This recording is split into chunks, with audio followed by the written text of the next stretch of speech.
I'm taking a lot of incoming right now from people kind of, there's a lot of reporters writing their stories about what happens if there's a conviction and how does it impact voters. I don't really look at it in those terms. I don't know that it really is going to matter that much to voters, but you're the expert on that. And here's my overall take is it can't help him.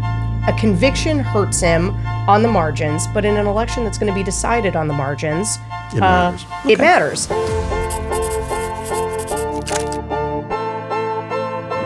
Hello, everyone, and welcome to George Conway Explains It All. To me, I'm Sarah Longwell, publisher of The Bulwark, and because I'm not a lawyer, I've asked my good friend George Conway to explain the legal news to me. He's from the Society for the Rule of Law, where a lot of our friends are. Hey, great live show last week. Almost sold out. Did people like it? I think they loved it. You were out of control, man. Of course, I'm always out of control. It was super fun, didn't you think? It was fun. You like seeing that Bulwark crowd like there? I liked using the word spank. You did. Yes, you were, spank. I mean, how often do you get to, in an important legal discussion, get to use the word spank? Sure. I could see why that was a thrill for you. For me, I felt like I was in like a religious venue, and I felt like I was maybe offending, if not my God, someone's God. But, it's cool. I think it's the magazine gods. Sure. Magazines are for reading, not for spanking. Speaking of funny things that George Conway does, so I saw that you put up your own billboard. I did. I can just see you having a good time with all of this. This was a very good time, and I was interviewed by local Palm Beach media this morning. And I'm going to actually talk about it on MSNBC. Everyone needs hobbies. Billboards are great, and basically, and here's what the billboard says. You, too, could buy one of these hats not covered in soda, or George could spill soda on it for you, and we'll charge extra. I will sign it. We'll charge extra. Okay. Last thing before we get to actual legal news, Nikki Haley endorsed Trump yesterday. I'm taking this hard. Yeah, you are taking it hard. I noticed that. Taking it hard. I don't know if you had any thoughts about it you'd like to share. Not any that you probably not bleep. But look, I mean, deep down, I knew she was going to do this. Did you? I just knew. Like, if you asked me, is she going to do this? Yes. But the optimist in me hoped that she would not. But her boundless cravenness just reared its ugly head again. And it's quite amazing because, I understand what Tim Scott is doing better than I understand what Nikki Haley has done. Tim Scott has made his decision. He wants to be vice president of the United States or a cabinet member or something, and he's willing to basically degrade himself to the ends of the earth in order to achieve that goal. And, maybe there is some, moral reasoning behind it. One day, Donald Trump may choke on a cheeseburger, and he will be president, and he will not be as bad as Donald Trump, which I believe. He would not be as bad as Donald Trump. Sure. I mean, nobody could be as bad as Donald Trump. So on that theory, I could see it makes sense what he's doing because at least he has a goal and is a logical progression to achieving that goal, even though it involves a level of self-degradation that most of us, at least you and I, could never tolerate. Nikki managed to degrade herself during the administration, before the last couple of months of the campaign, and now, and then at the same time, completely threw away the possible benefits of that degradation by telling the truth about the guy for a couple of months. Yeah. So I don't understand the logic behind it. I mean, maybe there's some kind of a long game that she's playing, that she thinks that she can't get the support of Republican voters in 2028 or 2032 when she'll still be relatively young without saying that she voted for Trump, however unenthusiastically, and she can't get the support of people who oppose Trump without speaking out without having spoken out against Trump. But it just strikes me as she's pissing everybody off, and I don't really think there's an upside to what she has done. Her better course would have been just to, do what she did the last couple months of the campaign, and where she redeemed herself a little bit, and then just basically go into hiding for the next 4 years. Yeah, or lead a movement to, have a resurgence of the Republican Party that I think she thinks exists. I don't think it exists. But, like, look, I can't follow. I get what you're saying strategically. I just, I can't help it. I think that's not a moral judgment. The moral judgment is it's appalling. The moral judgment is it's appalling. Yeah, like, I sort of right. can't, play Right. their four-dimensional chess with them because it's all so Craven. The thing is that Craven for is the me, word. I'm going to get off the Nikki Haley roller coaster and I'm going to learn a lesson from this because I have allowed myself with Nikki Haley specifically to get optimistic time and time I gave again. her money. Like, this is the moment she's going to, I tried to help her in the primary. I mean, she was doing, my theory about people is if they come around and do the right thing, praise them for it instead of slapping them for what they've done in the past. Yes. I don't know whether that rule, I think I will make an exception for the next wishy-washy flip-flop that Nikki Haley does and just going to ignore it. I think that's right. We're going to take a break here, too, and pay some bills. So before we move on, I want to say that this show is sponsored by BetterHelp. I am hurting after this Nikki Haley news, even though I knew it was a strong possibility. Her announcing that she was going to vote for Trump, it's put me a little on edge. And I'm sure this news is not going to be the only trigger that riles me up before November. That's why a safe space like therapy is a great place to get all of the stress in your life out of your system rather than to keep them bottled up inside. George, you don't keep them bottled up inside, right? No, I don't keep anything bottled up inside. Is this your therapy? Do you feel like we're doing therapy here? Is this a good outlet? I have a couch. Yeah. I lie down on the couch when when people like Nikki Haley give me a headache. Yeah. But, you can have a couch and you can talk to your therapist. Sure, that's right. BetterHelp.com. Good strategy. Right. If any of our listeners are considering starting therapy, give BetterHelp a try. It's entirely online and designed to be convenient, flexible, and suited to your schedule. Just fill out a brief questionnaire to get matched with a licensed therapist and switch therapists anytime for no additional charge. So get it off your chest with BetterHelp. Visit BetterHelp.com/AskGeorge today to get 10% off your first month. That's BetterHelp, HELP.com/AskGeorge. Okay, let's get to this New York election interference. We're getting closer to the verdict in the New York case. The prosecution and the defense have both rested. Next week will be closing arguments and jury instructions from the judge, and then it goes to the jury. So Trump didn't testify. You surprised about that? No. I mean, I'm disappointed, Sure. obviously. I was trying to persuade him not to listen to his lawyers, even though his lawyers were giving him very sound advice. But, my view of that was, I think I expressed it last week, is he doesn't listen to his lawyers anyway. So if he's listening to his lawyers, he's not really doing it because he values their legal advice. He's doing it because he's chicken. So he was chicken. And he failed to testify, and he loves to stand out there in the hallway and make his unchallenged remarks that include things like the temperature in the courtroom is really freezing. Obsessed with that. You've been in the courtroom. Is it as cold as he says it is? No, and in fact, there is a reporter from Law 360, which is basically a legal publication that lawyers read about cases when you want to read about big cases in the Southern District of New York or in the state courts in New York. And this fellow, Frank Runyon, brought in a thermometer to the courtroom. And, you get readings like 72, 74, 75. Sometimes it's kind of downright humid. balmy. It was balmy. If anything, I could see a gentleman like him wearing a suit and carrying, with his stature, being a little overheated instead of being cold. Interesting. So it was utterly mystifying to me. And then there were the compulsory lies that he kept telling about how essentially it was a gulag out on the streets that no one could approach, which was completely false. You could walk up and down the streets. There are obviously lots of those bicycle type barricades. Yeah, they have in New York. Sure. But there was nothing that prevented you from walking up and down either side of the street or gathering in the central plaza directly across from the courthouse. And in fact, there were 10 or 15 Trump supporters there at one point. And there was room for hundreds more, but they didn't bother themselves. They didn't bestir themselves to actually show up, all these people.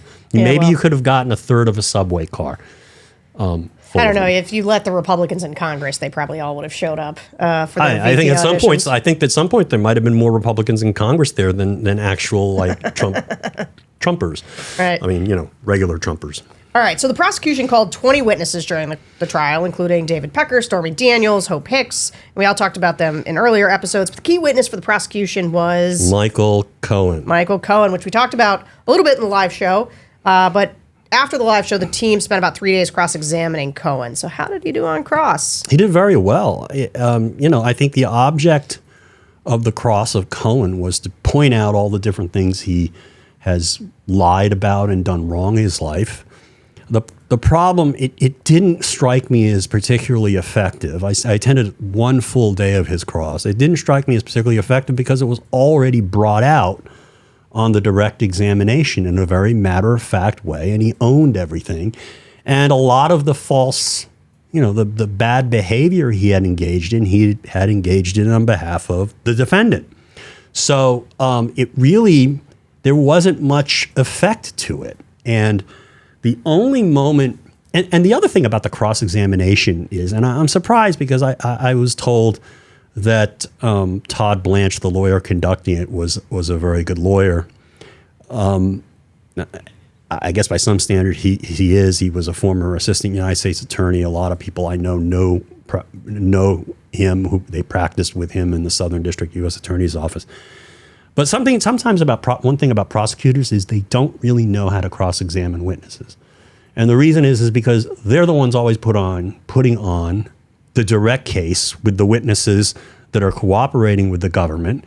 And then the defense usually does not put on the defendant and usually does not put on a case and usually just argues reasonable doubt. So they never really get the opportunity to learn how to cross-examine witnesses, which is surprising because people go into prosecutors' offices to get experience and trial experience and that whatnot. And actually, it turns out if you work from a big law firm, a big corporate law firm where you barely ever see the inside of the courtroom, you actually can learn how to cross-examine witnesses better because you take these long depositions and you get to play with basically how to ask questions of various people. But anyway, his cross-examination was terrible for a number of reasons. First of all, he doesn't really know how to ask crisp questions. I mean, one of the rules of cross-examination is you ask simple, short questions that are yes and no. The longer the question is, the more the witness can fence with you. His questions weren't that good. The other thing is cross-examinations ought to be, and the famous Irving Younger, who taught trial practice in New York, always made this point. Cross-examination has to be quick in a lot of ways. It has to be make your point, repeat your point, make the next point, repeat your point. You don't go over everything under the sun. That's what the direct examination is for. You want to leave the jury with, you want to take shots at the witness that the jury is going to remember. And the faster you do that, the better and the more repetitive. You pick 5 things you want to establish. The witness is a liar. The witness did this. The witness, 5 things about the witness and his testimony and him as a person. But you want to do it in a fashion where you just ask 10 or 15 questions that are repetitive and just so you drills the point home. And his cross-examination was unbelievably meandering.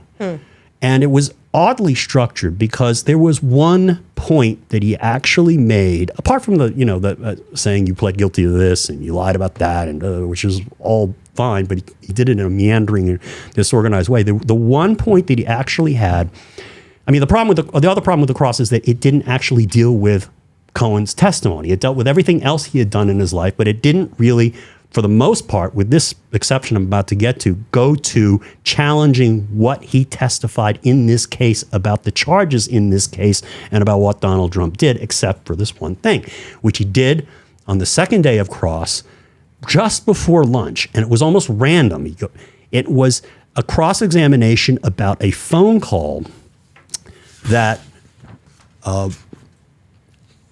Michael Cohen had made to Keith Schiller, who was Trump's bodyguard. Bodyguard, yeah. And so what happened was, on direct, Cohen said, oh yeah, I talked to Trump, and the way I got to Trump on this day, I think it was October 24, 2016, was I called Keith Schiller. Sometimes I'd call Schiller because I'd know Schiller was with Trump, and I spoke to Trump. I remember speaking to Trump, and that phone call on the record here to Schiller was a conversation with Trump. And then what the defense did on cross was very effective, actually. It was the one point they actually scored with against Cohen. And again, it was right before lunch on the second day, I think it was.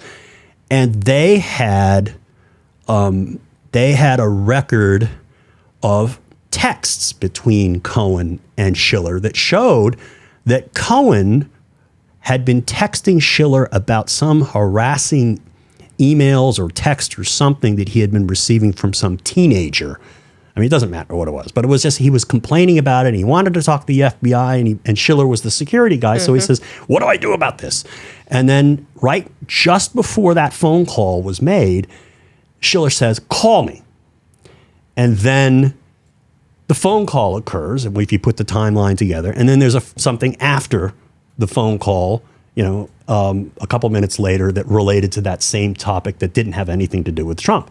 So that was the big aha moment for the defense. They said, aha, you didn't talk to Trump. You talked to Schiller. You weren't talking about Stormy Daniels. You were talking about this 14-year-old girl you wanted to report to the FBI. Aha. And Cohen was, thrown off by that. And he was thrown off by that because it came as a surprise to him. I think the prosecution somehow missed that when they prepped him. And he was trying to figure out, what the hell? Where did this come from? And I think he ended up giving some kind of mealy-mouthed answers and then said, well, I probably talked to both of them, which is entirely possible, even though it was a very short conversation. And so he did, it did call into question whether or not maybe he was over-reconstructing his recollection. On the other hand, his demeanor was like he really wanted, you could see he was concerned about it because he really wanted to give accurate testimony. So to my mind, I would have argued just on that alone is you saw his reaction. Maybe that he talked to both. Maybe his recollection wasn't perfect on that one, but look at all the other evidence. And, he wasn't trying to bluster his way. He was trying to get it right by focusing on the records. And then I thought, okay, well, that wasn't great. There was a lunch break right after that. And I said, that's not great, but I didn't think it was such a big moment by itself, although the lawyer, the defense lawyer was screaming about it, screaming, and you lied, top of his lungs. And the jurors were looking whoa. And, I thought that was a little overdone. I think the most effective way to do that is to basically do it low key and said, you were wrong, weren't you? You didn't talk to Trump. You talked to Schiller. You didn't say that on your direct examination, correct? You didn't talk about calling Schiller because he had texted you, right? You got that wrong, right? And you could just do that very effectively. But anyway, they did score points. And then I thought, as I was out to lunch, I said, this could be worrisome and problematic for the prosecution if they have a few more of these, from the phone records. And so the afternoon, I was like, oh boy, let's see this. This is juicy. Let's see what else they got. They had nothing. They had these, it was a more rambling cross-examination. How many times did Maggie Haberman write a story about you? Who cares? And it was really, and it was just bad cross-examination. And then the redirect came, and the prosecution did a fabulous job with Cohen on redirect. And the other thing about Cohen, remember, is he never lost his cool. They wanted him to lose his cool. And Cohen was portrayed going in as this kind of a wild man. They even played some tapes of him being a wild man on his podcast. But Cohen kept his cool and was very credible looking. And then anyway, so the redirect, the prosecution had something really good up its sleeve. They had C-SPAN footage of that exact moment at 8 o'clock on the evening of October 24th. They had C-SPAN footage of Schiller next to Trump at a rally, making clear that it could have easily happened, that it made perfect sense that Schiller, you could have called Schiller and said, oh, is the boss there? Here, let me talk to you. Hey, boss, Stormy's all taken care of, or something, whatever the conversation was supposed to be. And that, I think, just took the winds out of the sails of the defense. And then the next thing that happened, so Cohen wasn't, they scored a few points on Cohen, but I think Cohen was a very, very effective witness. And the thing that they had done, as I've mentioned in our prior discussions is that they had pre-corroborated Cohen. I mean, Cohen's story is basically a story, is a direct examination, which is walking through the paper trail. Everything he said made sense as he explained it. There was no other credible story that explains the sequence of transactions and the sequence of phone calls and the sequence, and in particular, Alan Weisselberg's handwritten notes where he basically figures out how he's going to pay back Cohen by grossing him up and pretending it's income, which was just completely fraudulent. So I thought after Cohen was gone, I thought the prosecution really had basically gotten to where it needed to be. Our second sponsor of today's episode is Factor, your favorite, which has really improved both my family's eating life and the lives of those in my office who fill our communal refrigerator with Factor meals.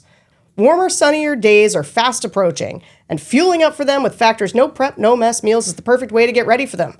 You can meet your wellness goals in time for summer thanks to their menu of chef-crafted meals with options like Calorie Smart, Protein Plus, and Keto. Which one do you do? I do there's like a chef's choice, right? Okay. Isn't there one? I do some. I don't do the keto. It's the chef-crafted meals. Chef-crafted meals. Okay, yeah. It was like it's called Chef's Choice, I think, or something like that. But that's exactly what I do, and I like the chicken meals in particular. I really love those. Well, you'll have over 35 different options to choose from every week and can treat yourself to restaurant-quality meals that feature premium ingredients like filet mignon, shrimp, and blackened salmon. And the best part is you can keep prep time in the kitchen to a minimum, as Factor's fresh, never-frozen meals are ready to eat in just 2 minutes. So you like the chicken? That's what you said? Yeah, I'm big on the different chicken dishes and the breakfast, a couple of breakfast things that I order from time to time.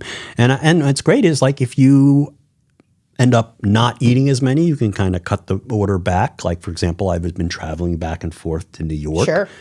So I basically had to cut the order back because I didn't want it to pile up in my apartment. And then, I can go wild again now that I'm back. Yeah, man. Factor Fiesta. Yeah, Factor So Fiesta. head to factormeals.com/AskGeorge50 and use code AskGeorge50 to get 50% off your first box plus 20% off your next month. That code is AskGeorge50 at factormeals.com/AskGeorge50 to get 50% off your first box plus 20% off your next month while your subscription is active. All right. So then the prosecution rested. And the question was, okay, it's defense's turn to put up a case, and the real question was obviously whether Trump would testify. But they put on a paralegal to get some documents in.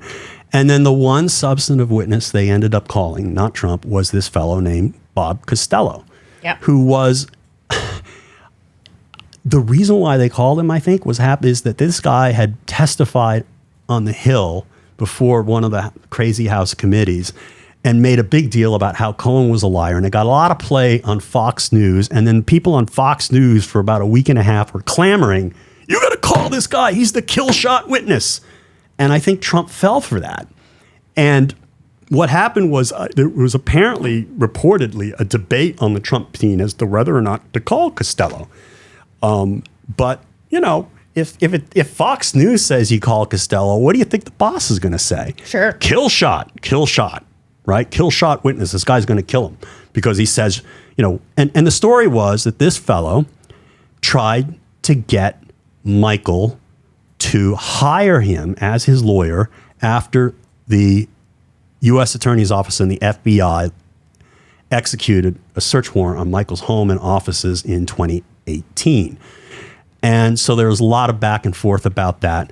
And the upshot of the testimony that the defense was going to elicit and did elicit from Costello was that, Michael Cohen told me that he didn't have anything on Donald Trump, that Donald Trump had done nothing wrong, and that he had no evidence of bad behavior by Donald Trump, stuff like that. But this was before, this was before Cohen realized he had to tell the truth and try to get out of it and plead guilty and whatnot. So it should have been a limited value anyway, but they thought this just shows he was telling the truth then. And Costello was absolutely the worst witness imaginable, both stylistically, behaviorally, and substantively. on the direct examination, on the cross-examination, he testifies to what he testifies on direct examination brought out by the defense. And then on cross-examination, no, it was a direct examination. The defense lawyer started asking a bunch of objectionable questions. The prosecution objected, and Justice Mershon sustained the objections. And at one point, the witness said, geez, remarking about what the judge had just done. Mm-hmm. And then the judge said, excuse me? And then he basically starts staring down the judge. And at that point, the judge got really, really mad. And he excused the jury so that he could chastise the witness. And the witness was apparently giving him a dirty look. I didn't see it. I wasn't in the courtroom at that moment. And then he basically threw the press out because he wanted to just basically ream the guy, and he didn't want to do it in front of the press because he thought the guy was probably performing for the press. But I think he was performing for Donald Trump. Sure. Because he wants to be, Chief of staff. He'll probably run right. DOJ. The head of the newly created Department of Gulags. Yeah, right. So he basically tells the guy, you are in contempt. You are behaving contumaciously. You are acting contemptuously of this court, and I will not have that. And if it continues, I'm going to take you off the stand, and I'm going to strike your testimony. Do you understand that? He said to the Trump lawyers. And they said, okay, yes, sir, yes, sir. And so they came back. So he was just terrible. And one of the things that the people in the courtroom noticed when this bad behavior was occurring in front of the jury before the jury was taken out was the jurors were just appalled. And one of the things that happens in trials is the jurors love the judges because the judges are always, they're the ones that they're giving guidance to the jury, and they're showing respect for the jury, and it's never a good idea to get the judge mad at you in front of the jury, because then the jurors draw negative inferences against you and your client. And if you're a witness who's clearly, being called on one side to bolster one side, it doesn't reflect well on the client that called them. So anyway, the cross-examination continued to the next day and was ended. And then, the direct examination, and then the prosecution did a cross. And it was really the only substantive cross-examination the prosecution had an opportunity to do the entire case, because this was the only substantive witness the defense called. And Susan Hoffinger, the prosecutor, just did a magnificent job. It literally was you could show, if you had a video of it, it would be perfect to show in a trial practice class in the law school. She just went through these emails of Costello. Costello was a thug, basically. He was trying to get, it was clear from his emails, he's trying to get Cohen to stay on the side of Donald Trump. These were mob-like emails. Like, oh, we can keep him quiet and things like that. And the overwhelming impression that you got was, here was a guy who wasn't really seeking to help Michael Cohen, but he was really acting on behalf of Donald Trump to squelch the testimony, the harmful and truthful testimony of a potential witness against him. And it just so backfired against the defense. I mean, it cannot be understated how damaging that had to have been to the defense. And so that's how the trial basically ended on as far as the testimony is concerned. So now we've got, they rested, we've got closing arguments, and then a verdict. Yeah. No, what happens next is that they will have closing arguments on Tuesday, and then one of the most important moments that people forget about, except the lawyers remember it, is the judge will spend an hour giving the jury the charge, where he basically explains what the law is that the jury is supposed to apply, and basically directions on how to decide, on what bases to decide the case, and and how that connects to the jury verdict sheet. And those instructions are very, very important, because there are some very important questions of law that get resolved because the judge is the arbiter of what the law is, and the jury is the arbiter of what the facts are. But the law makes a difference. And so we're going to see that charge, and we're going to see in what ways it's helpful to the prosecution, in what ways it's helpful to the defense. And, the wording of a charge can determine a verdict. And it also can determine whether or not a verdict of conviction is reversed on appeal. It's a very, very tricky thing that the judge has to do, and that's also very important. So what's going to happen? That's going to be read to the jury either at the end of the day Tuesday or the first thing Wednesday. The court is going to sit Wednesday for the first time because they're trying to get this verdict in. And then by Wednesday morning, either late in the morning or first thing, the jury will be deliberating whether or not to find that Donald Trump is a criminal. And how long do you expect it to take to get a verdict? It's impossible to predict because you just don't know. It's 12 people in a room discussing things that they think are important, and it depends on their perceptions, and it depends on their personalities. It depends on, and you know how discussions can among large groups of people. They can go sideways. They can be very fast. And you could have the same group of 12 people one week and the same group of 12 people the next week. It could be a completely different kind of discussion depending on whether somebody is tired or got off the wrong side of the bed. You just don't know. It's a very human process. That said, I would bet that, Friday afternoon is when you get a lot of verdicts because it's like, okay, we don't want to come back on Monday. And we've done this for 2.5 days. So you think it could be next Friday? I think, yes. I think it could be Thursday or Friday. Yeah. I think coming week, yeah. If I had to put money on it, I'd say Friday. Wow. But, again, that's just, I remember the first jury trial I ever sat through as a practicing lawyer. The jury got the case on Thursday, and, at 5 o'clock on Friday, sure enough, they came in with a verdict.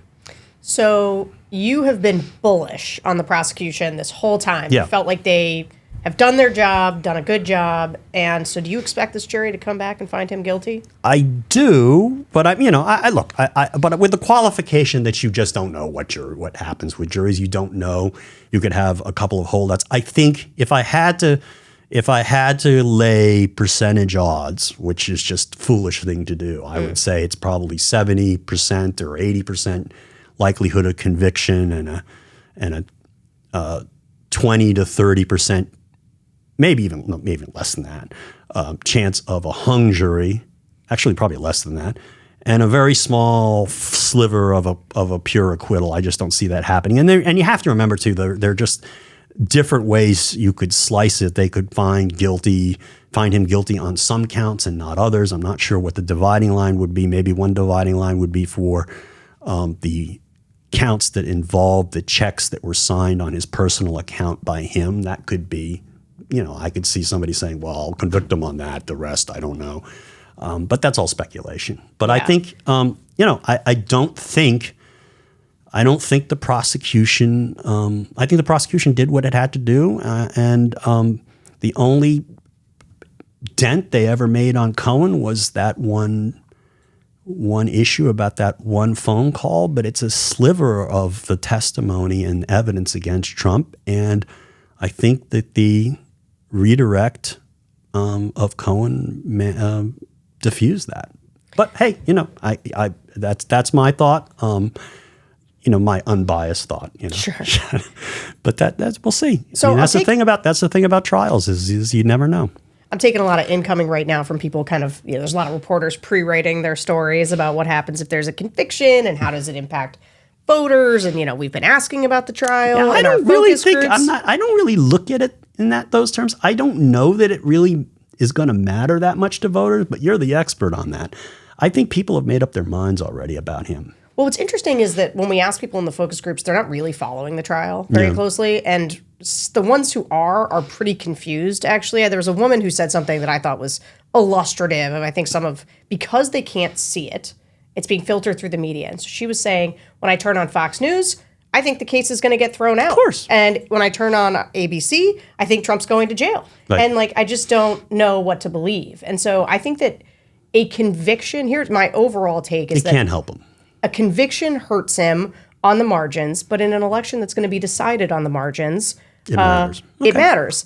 I do think if he is acquitted, it helps him a great deal. Yeah, because that's probably he will right. make he will make hay out of it, and it will actually that will allow him to pursue his I'm a persecuted.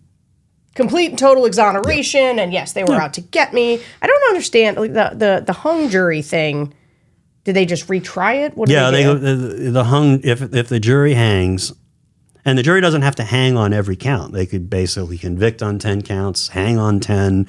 It could be any combination. Got it. And quit on 4. I mean, anything could happen. But the prosecution has the ability to retry anything that the jury doesn't reach a verdict on. Yeah. Okay. Well, And George, the question is whether it's worth doing that. That depends on how many charges there are, and if it's retried, I don't know that it will be retried anytime soon. Yeah, not before the election. Yeah, it's hard to say. Okay. George, as always, thanks for explaining the legal news to me.